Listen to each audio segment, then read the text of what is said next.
Okay, so what if just one athlete could like multiply an entire league's fan engagement by 10 in just 1 year?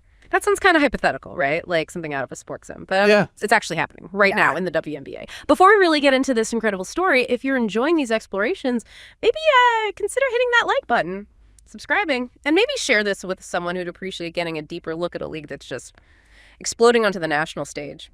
So today, we're doing a deep dive into what's really shaping up to be the WNBA's biggest All-Star Game in years.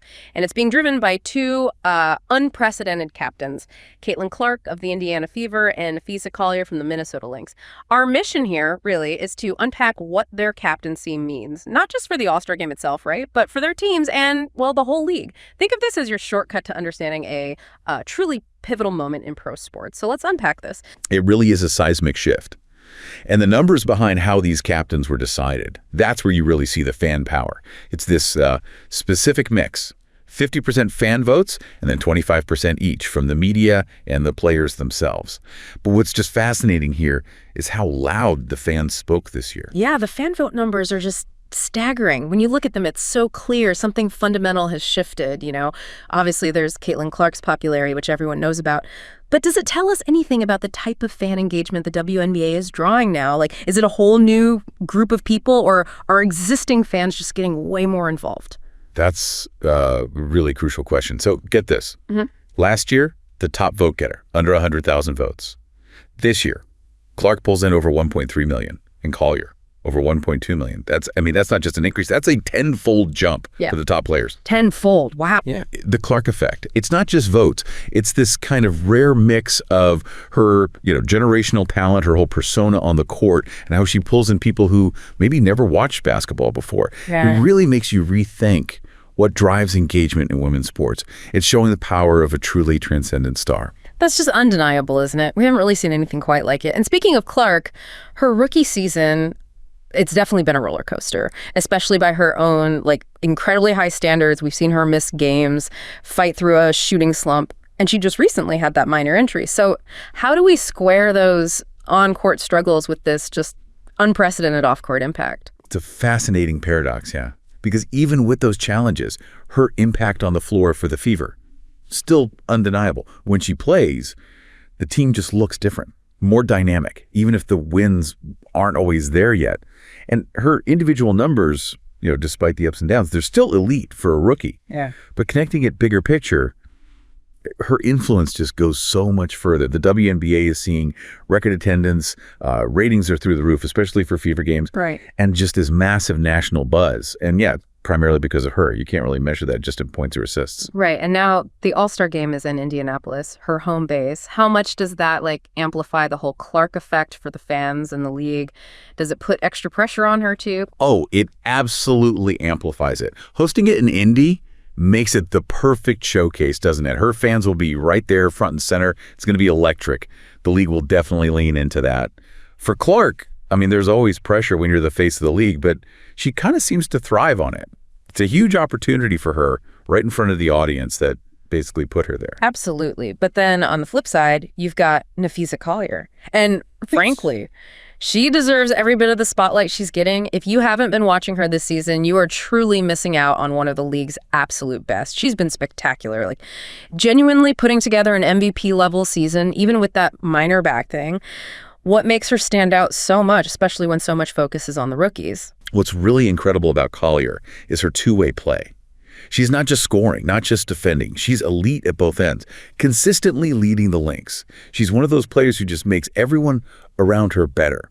Her versatility, her effort, it's top-notch. And that huge jump in her fan votes, it shows how much her game is resonating now with the wider WNBA audience. It's not just the hardcore fans anymore.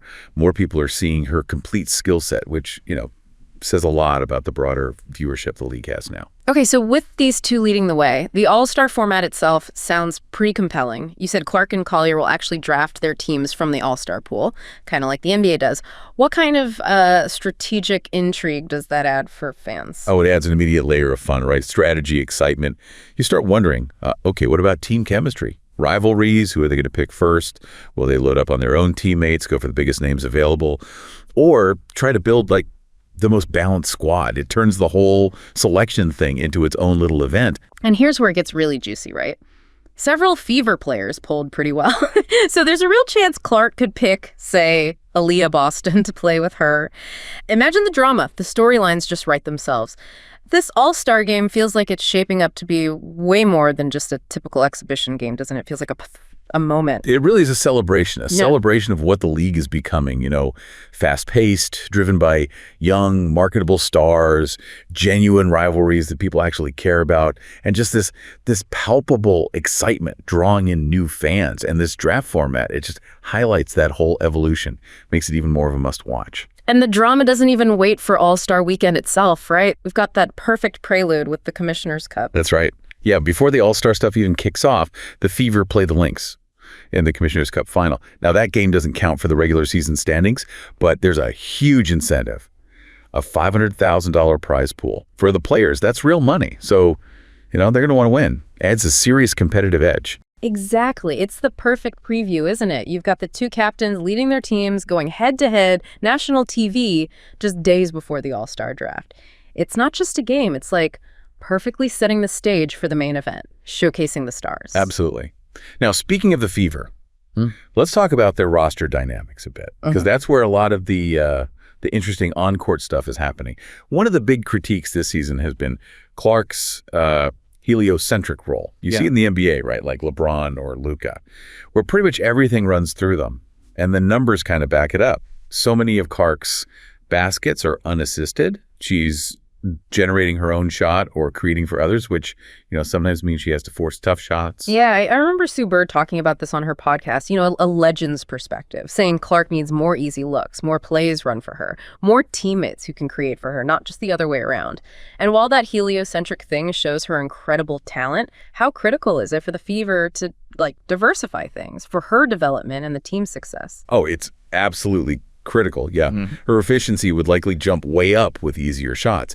And this is exactly where the new player, Arie McDonald, becomes potentially so important for them. Right. She's a really capable playmaker. The idea she can help get Clark open, run some plays, and crucially, take some of that ball handling load off Clark. If McDonald and Clark can figure out how to play well together, share the floor, that makes the Fever offense much more dangerous, potentially. But of course, that brings its own challenges, right? Rotation adjustments, managing lineups, especially size, and figuring out how to best use Kelsey Mitchell, who's been playing really well. So while these roster things are definitely signs of progress for the Fever, moving from past struggles to figuring out how to optimize talent, what's the biggest risk?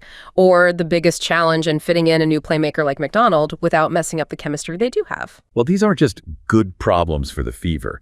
They kind of represent the next step for the whole league's competitive balance, right?